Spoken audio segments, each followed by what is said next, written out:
नगे च सुरेन्द्रे च कौशिके पाद संस्पृशि निर्विशेष मनस्काय श्री वीरस्वामिने नमः। आरहत वाङ्मय में कहा गया है, सब्बत्थुवहीणा बुद्धा संरक्षण परिग्रहे अवि अपनो विदेहम्मि नायरन्ति ममा इयम्। दो प्रकार की विचारधाराएं, एक तज्जीव तत्शरीरवाद की विचारधारा और दूसरी अन्य जीव अन्य शरीर की विचारधारा। तज्जीव तत्शरीरवाद की विचारधारा मानो कि नास्तिक विचारधारा है, जहां आत्मा और शरीर को अलग अलग नहीं माना गया है कि जो आत्मा है वह शरीर है, जो शरीर है वह आत्मा, बस एक ही चीज है, दो नहीं है। यह एकवाद, एक ही है जीव और शरीर, दो नहीं। यह नास्तिक विचारधारा। अन्य जीव अन्य शरीर, कि जीव अन्य है, शरीर अन्य है, आत्मा अलग है, शरीर अलग है। यह भिन्नता की जो विचारधारा है, भेद विज्ञान की विचारधारा है, यह है आस्तिकवाद की विचारधारा है। अध्यात्म की साधना और ये अध्यात्म का जगत मुख्यतया इस बात पर टिका हुआ है कि आत्मा अलग है, शरीर अलग है। आत्मा शाश्वत है, आत्मा अविनाशी है, अमर है, शरीर नश्वर है। इस धारणा की भित्ति पर मानो यह अध्यात्मवाद का जगत ठहरा हुआ है, आधारित है। और अध्यात्म की साधना का यह पुष्ट आधार बनता है कि आत्मा अलग है, शरीर अलग है, आत्मा शाश्वत है, शरीर अशाश्वत है। बस इस विचारधारा ने मानो अध्यात्म को टिका रखा है। शरीर हमें दिखाई दे रहा है, शरीर के भीतर भी चीजें हैं जो यूं आंखों से साफ न भी दिखाई दे। और शरीर के भीतर में क्या है, आज ये चिकित्सा पद्धति में जो प्रविधियां हैं, एक्सरे कराओ, sonography, CT scan, MRI, angiography आदि कई चीजें हैं।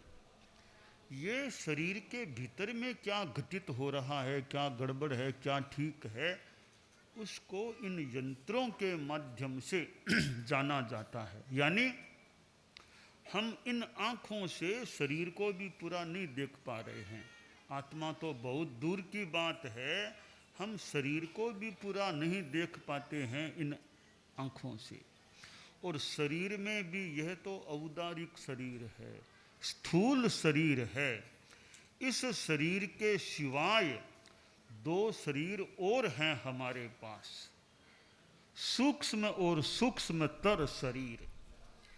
तेजस शरीर जो सूक्ष्म शरीर है, और कार्मण शरीर जो सूक्ष्मतर शरीर है। 5 शरीर जैन विद्या में बताए गए हैं, औदारिक, वैक्रिय, आहारक, तेजस, कार्मण। इन 5 में से हमारे पास ये 3 शरीर हैं। तो तेजस शरीर सूक्ष्म बताया गया है, और कार्बन शरीर तो सूक्ष्मतर है। और ऐसा लगता है, ऐसा कहा जा सकता है, यह जो शरीर है उसका कारण भी कार्बन शरीर है। कार्बन शरीर कारण शरीर है। हमारे सुख दुख का भी एक बड़ा एक कारण यह कारण शरीर है। हम मनुष्य हैं, या मनुष्य की देह मिली है, इसका कारण भी वह कारण शरीर कह दें, कार्बन शरीर है। कोई बहुत अच्छे रूप वाला है तो वहाँ भी कारण वह कारण शरीर या कार्बन शरीर है। तो वह कार्बन शरीर या कारण शरीर बहुत सूक्ष्म है, परंतु बहुत कुछ संचालन मानो करने वाला वह कार्बन शरीर है, कर्म शरीर है। और यह कार्बन शरीर हमेशा हमारे साथ रहा है। कार्बन शरीर अलग नहीं हुआ है। वो मोक्ष होगा तब कार्बन शरीर छूटेगा, बाकी अनंत काल से यह कार्बन शरीर हमारे साथ है। साथ ही नहीं है, जीव को चलाने वाला भी एक तरह से कार्बन शरीर है। किस जीव को कहाँ जाना है, अगला जन्म कहाँ लेना है, यह भी कार्बन शरीर के हाथ में है। किस जीव को कहाँ भेजना, किसका जन्म कहाँ कराना, यह सारी नियामकता, सारा अधिकार वो कार्बन शरीर के पास है, ऐसा प्रतीत हो रहा है। तो यह स्थूल शरीर, it is a gross body, यह ग्रोस बॉडी है, इसको भी हम पूरा नहीं जान पा रहे हैं, नहीं देख पा रहे हैं।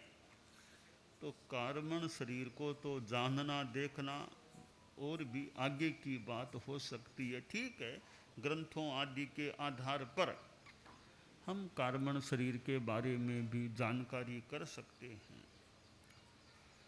तो शरीर यानी स्थूल शरीर, यह औदारिक शरीर है। और मनुष्यों के और तिर्यंचों के ये स्थूल शरीर औदारिक शरीर होता है। देवों के और नैरयिकों के जो स्थूल शरीर है उसका नाम वैक्रिय शरीर है।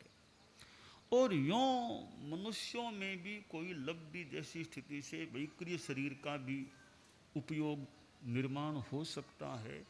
तिर्यंच में भी कुछ वैक्रिय शरीर किसी के हो सकता है। सामान्यतया हमारे पास जो है ये औदारिक शरीर है। इस औदारिक शरीर की विशेषता यह है कि मनुष्यों का जो यह औदारिक शरीर है इसमें उदार कार्य हो सकता है। मोक्ष की प्राप्ति होती है वह इस मनुष्य के औदारिक शरीर से ही, यानी यही छूटता है, यह छूटता है। इस शरीर में साधना करके जीव मोक्ष को प्राप्त होता है। तो कोई भी मोक्ष जाएगा, उसके अंतिम जन्म का जो शरीर होता है वह औदारिक शरीर ही होता है, और वह भी मनुष्य के रूप में ही होता है। प्राणी तो बहुत हैं, घोड़ा क्या, बैल क्या, हाथी क्या, सांप, बिच्छू, मक्खी, मच्छर आदि आदि और स्थावर जीव, परंतु मनुष्य का ही ऐसा जन्म है जहाँ से मोक्ष मिल सकता है। और किसी भी योनि से औदारिक शरीर तो औरों के भी है, और भी पशुओं के भी औदारिक शरीर तो है। तो वह औदारिक शरीर नहीं, मनुष्य का औदारिक शरीर होता है, वहाँ से मोक्ष की प्राप्ति की जाती है। तो शरीर अलग है, आत्मा अलग है। अलग कैसे है? यहाँ पुनर्जन्मवाद का सिद्धांत हमें काम में लेना होता है कि पुनर्जन्म है तो पुनर्जन्म किसका है? वो आत्मा का है। क्यों है? कि शरीर तो यहाँ रह गया, शरीर को तो जला दिया जाए, गाड़ दिया जाए, कुछ भी कर दिया जाए, शरीर तो यहाँ रह गया, इसका तो पुनर्जन्म हुआ नहीं है। फिर पुनर्जन्म किसका हुआ? तो फिर उत्तर आ सकेगा भी पुनर्जन्म आत्मा का होता है। आत्मा यहाँ भी थी पहले भी कहीं थी और आगे भी कहीं आत्मा रहेगी। आत्मा को कोई मार नहीं सकता, आत्मा को कोई काट नहीं सकता, आत्मा को कोई अग्नि में जला नहीं सकता। कोई दुनिया का शस्त्र ऐसा नहीं है जो आत्मा के टुकड़े कर दे। हाँ, शरीर के टुकड़े किए जा सकते हैं, परंतु आत्मा का विभाजन नहीं हो सकता। दो भाग भी आत्मा के नहीं हो सकते। छिपकली की पूंछ कट गई है, पूंछ अलग रह गई छिपकली का, बाकी शरीर आगे चला गया। पूंछ कटी है, आत्मा नहीं कटी है। आत्मा तो अखंड है, आत्मा नहीं कटी है।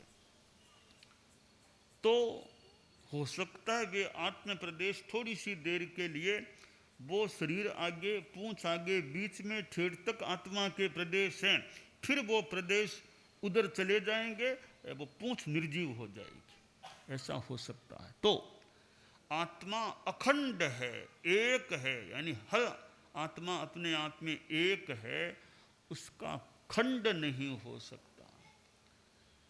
तो क्या जैसे भारत एक है, तो वाक्य मार्ग में लिखा हुआ था कश्मीर से कन्याकुमारी तक भारत एक है, तो भारत एक है, यह तो फिर भी व्यवहार की बात है। कभी भारत और बड़ा हो सकता होगा, कई बाद में मान लो कुछ अलगाव, तो भारत के ये देशों के तो फिर भी अलगाव हो जाएं, जिले और ज़्यादा बढ़ जाएं, अलग अलग हो जाएं। तो आत्मा ऐसा नहीं एक आत्मा दो टुकड़े, दो आत्माएं बन गई, ऐसा नहीं हो सकता। कोई दुनिया की ताकत ऐसी नहीं लगती। देशों का फिर भी कोई विभाजन कर दे, प्रांतों के फिर कोई टुकड़े अलग अलग प्रांत बन जाएं, जिले ज़्यादा हो जाएं। 10 आत्मा है तो 10 आत्मा की 15 आत्मा बना देंगे, ऐसी किसी के पास ताकत नहीं। तो आत्मा अविनाशी है, अखंड है। ऐसा भी नहीं हो सकता कि दो आत्मा को मिला के एक कर देंगे, दो आत्मा को, दो संस्थाओं को मिला करके तो कोई एक कर दे, कि इनका विलीनीकरण कर दे, मर्ज कर दे, 2-3 संस्थाओं को एक बना दे। यह तो हुआ भी है, हो सकता है अनेक संस्थाओं को एक बना दिया जाए। अनेक आत्माओं को एक नहीं बनाया जा सकता। आत्मा तो हैं वैसे ही रहेगी, अलग हैं तो अलग ही रहेगी। 2-3 आत्मा को मिलाकर एक नहीं किया जा सकता। कभी कोई कह दे भी देह दो है जीव एक है, कि देह दो है, दो देह है, जीव तो एक है, ये भी बहुत व्यवहार की बात है, बहुत ऊपरी बात है। एक जीव कैसे, भी इतना दोनों में ऐक्य है, इतना अभेद है कि देह दो हैं, आत्मा तो दोनों की एक ही है।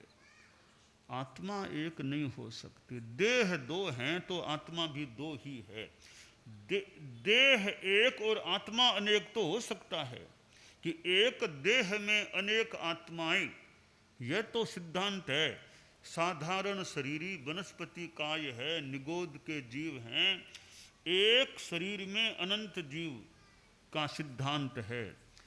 एक शरीर में अनेक या अनंत जीव हो सकते हैं, परंतु ऐसा नहीं हो सकता कि जीव एक है, देह यानी दो अलग अलग आदमी हैं कि दो देह हैं, आत्मा तो एक ही है।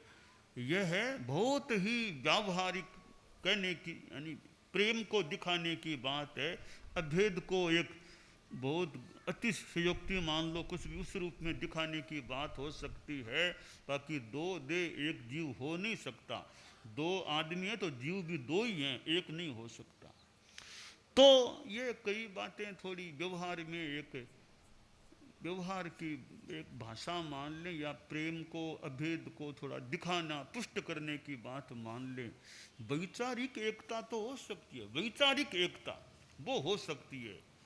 जीव एक नहीं, वो वैचारिक एकता को दिखाने के लिए या प्रेम का भाव दिखाने के लिए हम दो शरीर एक जीव की बात कही जा सकती है। वो बात वास्तव में मेरे ख्याल से तथ्यपरक नहीं है, तथ्यात्मक नहीं है, वो व्यावहारिक कोई एक दिखाने की, बताने की, अभिव्यक्ति की बात ही हो सकती है। बाकी दो देह एक जीव की बात हो नहीं सकती सिद्धांततः दर्शन के हिसाब से।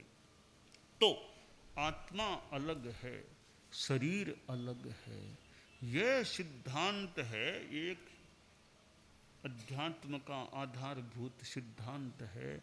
तो आत्मा अलग है और शरीर अलग है, तो आदमी सोचे कि शाश्वत तो आत्मा है, शरीर तो अशाश्वत है।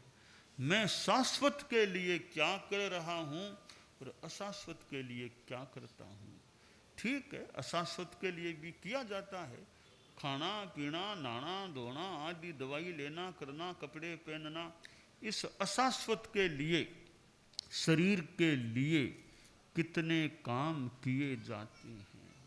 तो शाश्वत है जो आत्मा, उसके हित के लिए क्या करना चाहिए? धर्म की साधना, अध्यात्म की साधना।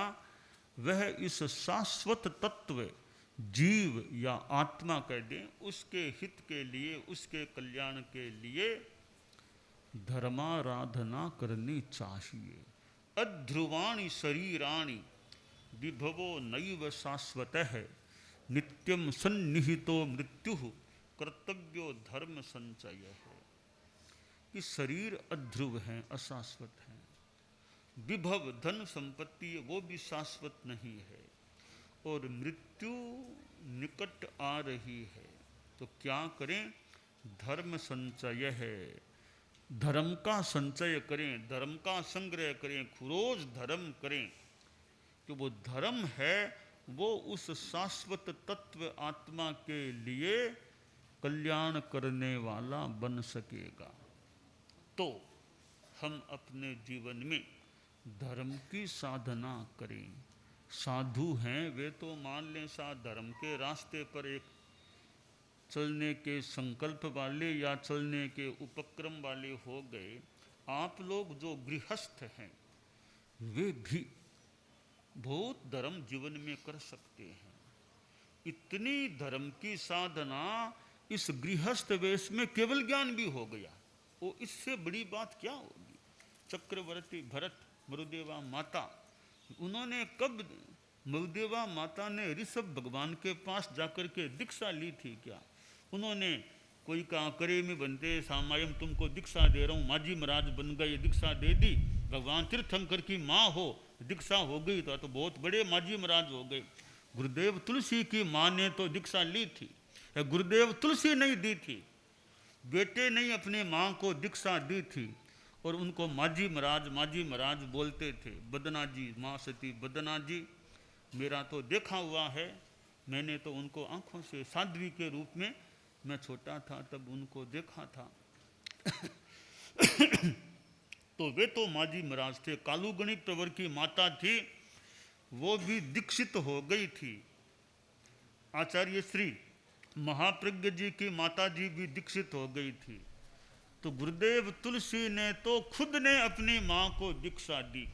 खुद अपनी माँ को दीक्षा देने वाले तेरा पंथ के आचार्यों में तो संभवतः एकमात्र आचार्य श्री तुलसी हैं, जिन्होंने खुद अपने आचार्य काल में अपनी माँ को साध्वी दीक्षा दी, माँ को अपनी शिष्या साक्षात दीक्षा देकर के दीक्षित शिष्या बनाया।